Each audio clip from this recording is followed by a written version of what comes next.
Hello everyone. एका बर्फ मारायचं आणि सगळं करायचं आणि परत घरात यायचं. बाय.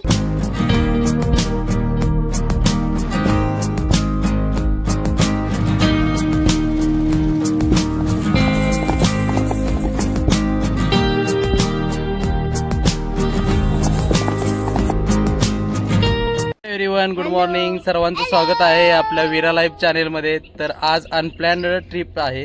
आम्ही निघालेलो आहे. पहिल्यांदा महाबळेश्वरला जाणार आहे. तिथून पुढे कुठं जायचं ते आम्ही ठरवणार आहे. तर महाबळेश्वर एक्सप्लोअर करायचं आहे आणि तुम्हाला सर्व महाबळेश्वरमधल्या गोष्टी ठिकाणं दाखवतो.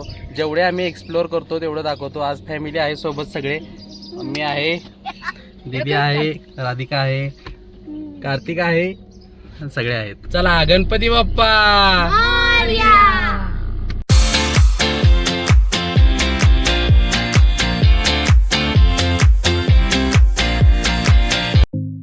तर आपण कराड सातारा मेढा मार्गे निघालो आहे महाबळेश्वरला. महाबळेश्वर मधील खूप सारे पॉईंट आपण एक्सप्लोर करणार आहोत आणि व्हिडिओमध्ये शेवटपर्यंत हे पॉईंट सगळे बघा. एकही पॉईंट मिस करू नका आणि व्हिडिओला लाईक करायलाही विसरू नका. चलो महाबळेश्वर.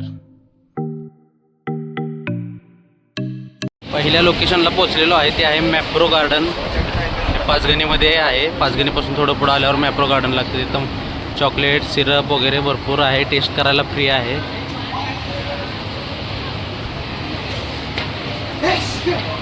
दुर्वा, टेस्ट कशी आहे? मस्त आहे. हे सॅम्पल फ्री आहेत.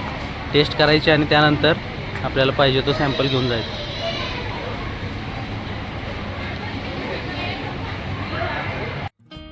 मॅप्रो गार्डनची खासियत म्हणजे इथला असलेला ॲम्बियन्स, इथली स्वच्छता आणि लहान मुलांना खेळण्यासाठी इथं असलेले खूप सारे गेम्स.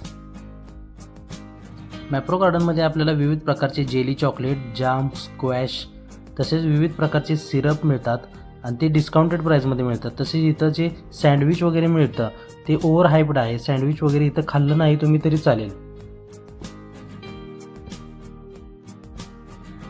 मित्रांनो, इथं महाबळेश्वरमध्ये एंट्री करताना लुटमार चालू आहे बघा. प्रत्येक माणसाचे 50 रुपये घेतात आणि गाडीचे 100 रुपये घेतात. तर सावध राहा. पण आपण काही केलं तरी पैसे कमी होत नाहीत. तर महाबळेश्वरमधील नेक्स्ट लोकेशन आहे श्री महाबळेश्वर मंदिर. आतमध्ये जाऊन बघूया.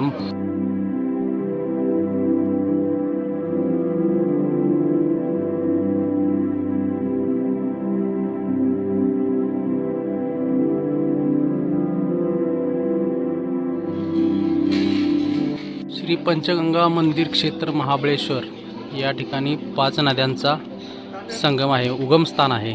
ॲक्च्युली उगम होऊन ते गायमुखातून बाहेर पाणी पडतं.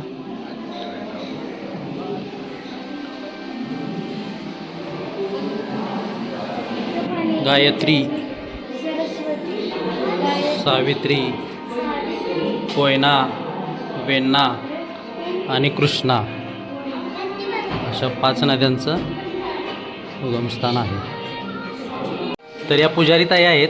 ते आपल्याला मंदिराची माहिती सांगतायत. हे मंदिर 4500 वर्षापूर्वीचे पांडवांनी बांधलेलं आहे. इथं 5 नद्यांचा उगम होतो. कृष्णा, कोयना, वेण्णा, सरस्वती, गायत्री, सावित्री. 2 नद्या गुप्त आहेत. भागीरथी आणि सरस्वती नद्या 2 गुप्त आहेत. भागीरथी 12 वर्षातून एकदा कृष्णा नदीला भेटायला येते आणि सरस्वती 60 वर्षातून एकदा कृष्णा नदीला भेटायला येते. जेव्हा नाशिकचा कुंभमेळा लागतो तेव्हा भागीरथी नदी कृष्णा नदीला भेटण्यासाठी येते. आणि हे पांडवकालीन मंदिर आहे. पांडवांनी पूर्ण मंदिराचं काम केलेलं आहे. म्हणजे ठीक आहे, धन्यवाद. कृष्णाची मूर्ती आहे. हां, सत्यभामा आणि रुक्मिणी त्यांच्या 2 पत्नी दोन्ही बाजूला आहे. बरं बरं, धन्यवाद. आम्हाला चांगली माहिती दिली. ठिकाणी 5ही नद्यांचं पाणी एकत्र येतं आणि गायमुखावाटे बाहेर पडतं. ते पुढे जाऊन त्याचे नदीचे स्वरूप घेते. मंदिराच्या बाहेरील बाजूस एक छोटंसं मार्केट आहे जिथं तुम्ही टोपी, बॅग्स, विविध प्रकारच्या लाकडी वस्तू खरेदी करू शकता.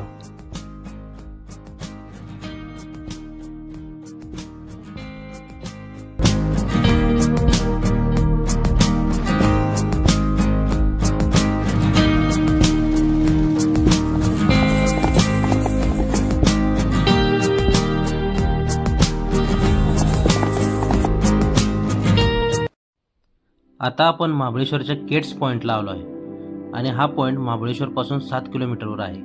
केट्स पॉईंटवरून आपल्याला खूप सुंदर असा धोम धरणाचा नजारा दिसतो आणि इथे खूप साऱ्या सिनेमांचे शूटिंग झाले आहे. आणि केट्स पॉईंटच्या बाजूलाच इको पॉईंट आहे.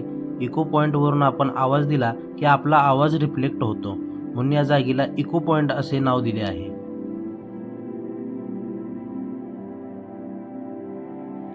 पुढचा पॉईंट आहे नेडल्स होल पॉईंट.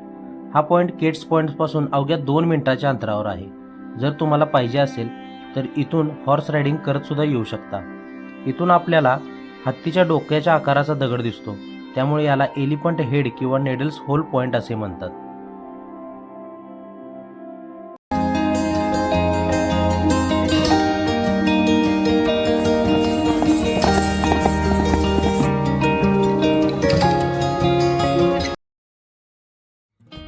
आता आपण महाबळेश्वरच्या फेमस वेण्णा लेकला आलो आहे. वेण्णा लेक ओळखली जाते street food, boating, horse riding आणि सुंदर अशा स्ट्रॉबेरीसाठी. इथे लेकमध्ये तुम्हाला बोटिंग करायची असेल तर 300 ते 800 रुपयेमध्ये किती वेळ बोटिंग करायची आहे त्यानुसार करू शकता. जर तुम्हाला हॉर्स रायडिंग करायची असेल तर 200 रुपयेमध्ये तुम्ही हॉर्स रायडिंग करू शकता. तसेच पॅडल बोट पण इथे उपलब्ध आहेत आणि इथले स्ट्रीट फूड तुम्ही एकदा ट्राय करून बघा. पुढचा पॉईंट आपण आलोय आर्थर सीट पॉईंट. हा पॉईंट आर्थर मोलेटच्या नावाने आहे, कारण आर्थर मोलेटने सावित्री नदीमध्ये आपल्या पत्नी व 1 महिन्याच्या बाळाला बोट ॲक्सिडेंटमध्ये गमावले आणि त्यानंतर त्याच्या जीवनातील प्रत्येक संध्याकाळ त्याने या पॉईंटवर घालवली. या पॉईंटच्या जवळ Hunter point, tiger spring point, window point, Malcolm point आहेत.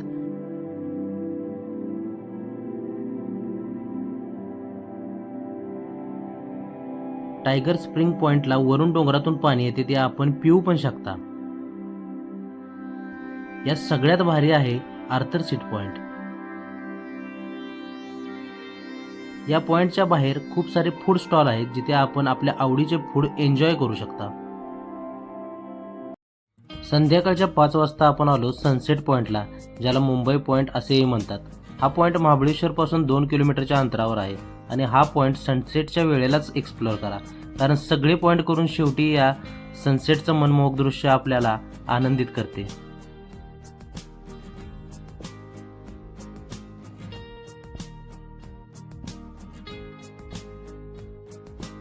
जेवण करून आपण आलो महाबळेश्वरचं नाईट मार्केट एक्सप्लोअर करायला. या मार्केटमध्ये आपल्याला खाण्यापिण्यासहित कपडे व विविध गोष्टी पाहायला मिळतील. मार्केट फिरताना आपल्याला हा सुंदर असा चर्च दिसला, तिथे आपण त्याचे मोहक दृश्य अनुभवले. नाईट मार्केटमध्ये तुम्हाला ही बेकरी दिसेल, जी की खूप जुनी आहे. जर तुम्हाला पेस्ट्री, केक खूप आवडतात तर या बेकरीमध्ये जाऊन तुम्ही खरंच ट्राय करा. हॉटेल एक्सप्लोअर करायला आपण हॉटेल साई यशला आलोय. इथे आपल्याला 1200 ते 1400 रुपयामध्ये रूम मिळून जाईल. इथे डिलक्स तसेच सुपर डिलक्स रूम आहेत. हे हॉटेल महाबळेश्वरच्या मेन मार्केट एरियामध्येच आहे. रूमच्या किमती सीझननुसार बदलत राहतात. तुम्ही जास्तीत जास्त बार्गेनिंग करा. यांचे खालीच एक रेस्टॉरंट आहे, जिथे छान असे जेवण तुम्हाला मिळून जाईल. यामध्ये क्वालिटी आणि क्वांटिटी व्यवस्थित प्रकारे मिळून जाईल.